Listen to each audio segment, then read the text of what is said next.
Capítulo 16, tercera parte, la fe católica restablecida.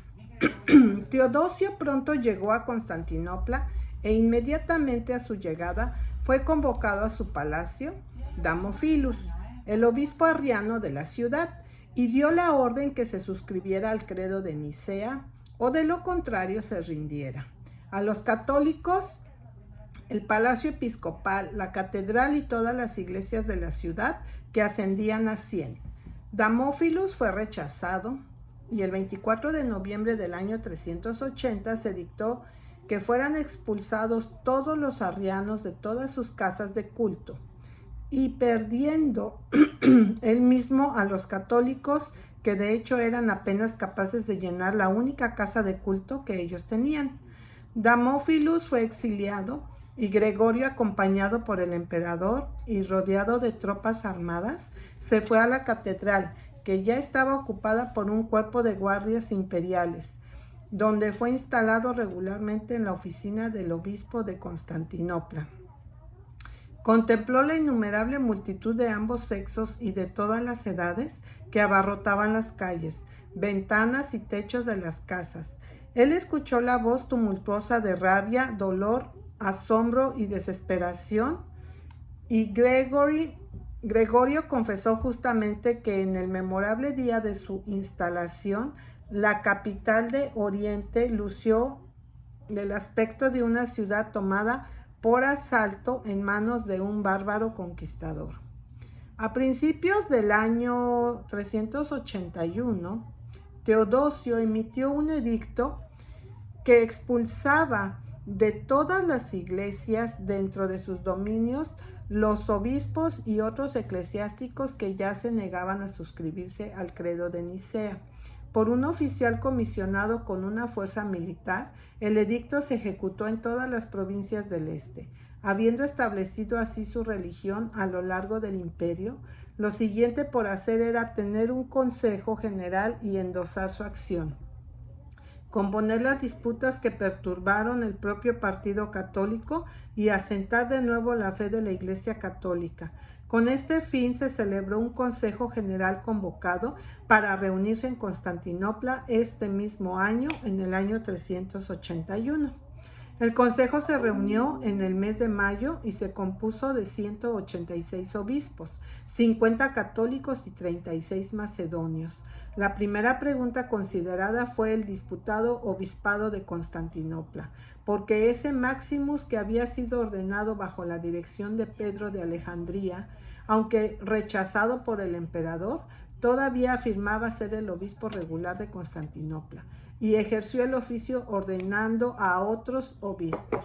El ayuntamiento, sin embargo, juzgó que su ordenación era irregular, declarado que no era y nunca había sido obispo, y eso, por lo tanto, todas las ordenaciones realizadas por él fueron nulas y vacías.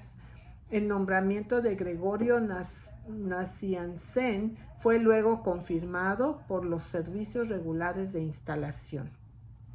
La siguiente pregunta que fue considerada por el Consejo fue de la misma naturaleza que las anteriores, pero una de muchas más consecuencias de gran alcance, ya que involucró tanto a Oriente como al Oeste. 50 años antes del año 331, Eustacio, obispo católico de Antioquía, había sido desplazado por un arriano, que fue recibido por la mayor parte de los católicos, así como el Ariaeus. Pero una pequeña fiesta todavía se adhirió a su causa y declararon que no reconocerían ningún otro obispo y no tener comunión con ninguno de los demás eustasianos. 30 años después, en el año 360, la sede de Antioquía quedó vacante por la traducción de su obispo al de Constantinopla, y las dos partes acordaron un cierto Melesios para llenar el obispado vacante. Apenas había sido instalado, de lo que declaró abiertamente para el Hilomoución, y excomulgados como miembros podridos e incurables a todos los que sostenían la doctrina contraria.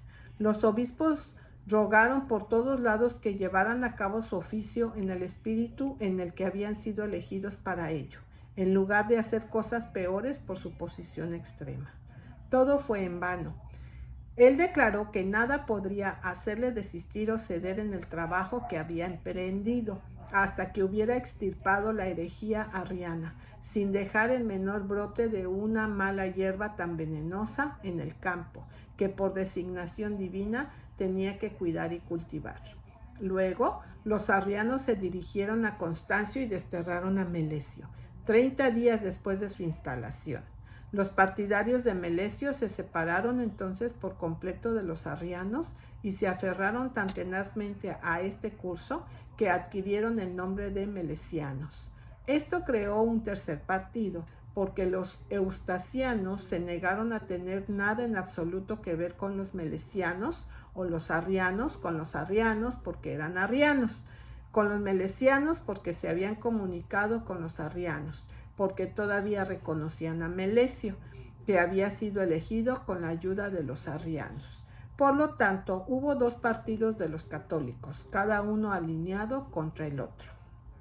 En el año 363, Lucifer de Cagliari, el mismo que había sido el mensajero de Liberio a Constancio en Milán, intentó reconciliar las dos facciones católicas, pero estando más ansioso para mostrar autoridad que para promover la paz real, hizo las cosas peor aún al ordenar obispo a un tal Paulino, que era el líder de los eustasianos y el más amargado oponente de los melesianos. De esto se extendió el cisma aún más lejos. Lucifer no solo era un obispo occidental, sino había sido confidente del obispo de Roma. Atanasio apoyó su acción comunicándose con Paulino y no con Melesio, y todos los obispos de Egipto, Chipre, Occidente siguieron su ejemplo, mientras que el resto de los obispos católicos de Oriente abrazaron la causa de Melesio. Basil, el obispo católico de Cesarea, en Capadocia, encontrando imposible moderar el cisma en cualquier otra manera, pensaba hacerlo solicitándolo al obispo de Roma. Por lo tanto, en el año 371 escribió una carta a Dámaso, y con él envió otra firmada por muchos de los obispos orientales, pidiéndole que prestase su ayuda.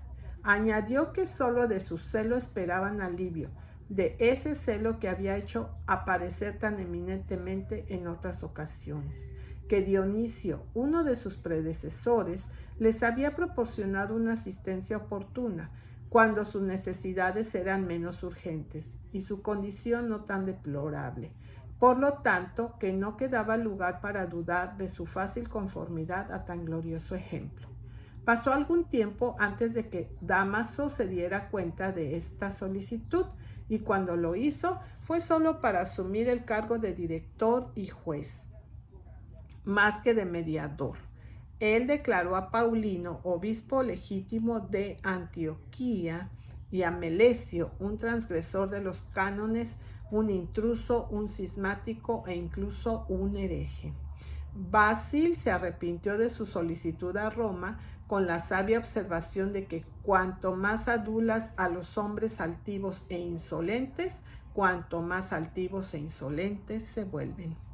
Debería haber pensado en eso antes y no se permitía ni halagos ni apelaciones. Tal era la grave pregunta y por tanto esa pregunta surgió que ahora atrajo la seria atención del Consejo de Constantinopla y Melesio presidió el concilio. Sin embargo, antes de que llegaran a este tema, Melesio murió y él y Paulino habían acordado previamente que cuando cualquiera muriera, el otro debía ser el único obispo de las dos facciones, pero no estaba muerto antes que algunos de los obispos en el consejo propusieron la elección de un sucesor.